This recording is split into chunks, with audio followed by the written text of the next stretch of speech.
Hi guys, welcome to my vlog. So for this video, magluluto ako ng tortang sardinas. So ayan, so you can see, nahalo ko na yan. All you have to do is, ayan, saba. Yan, title ng sardinas na yan. And then yan, sineperate ko yung, yung sabaw ng sardinas. Tapos, ayan, nakaredy na yung pan. So, ang mga ingredients pala na ito ay sibuyas, magic sarap. Ayan, medium rare lang yung medium heat lang yung yung apoy dapat. Yan, hindi kita yung mantika. Ayan, nilagyan ko na kanina pa.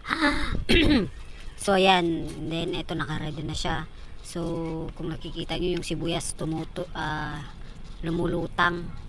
Ayan, lumalapot din. So, ito nga pala yung yung arena na ilagyan ko para maging torta.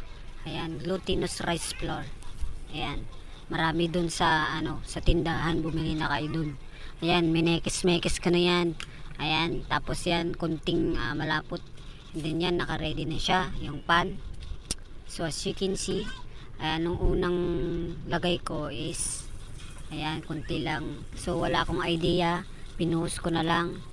And then ayun, so mas maganda guys na kortehan nyo or lagyan nyo siya ng shape para mas maganda, para mas presentative ang pagkain na tortang sardinas.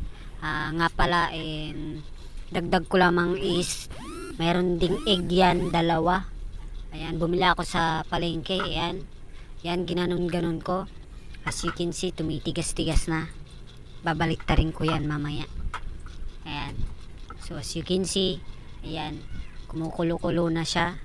So napakasarap guys nung natikman ko. Ayan, may sample na guys. So ito na yung sample. Ayan, tinikman ko konti lang. Ayan, tapos yan, trinay ko. And then yun, masarap talaga. Basta masarap siya. Masarap na masarap. Para siyang fried torta na basta masarap guys. Try nyo. Kahit anong sardinas pwede. So as you can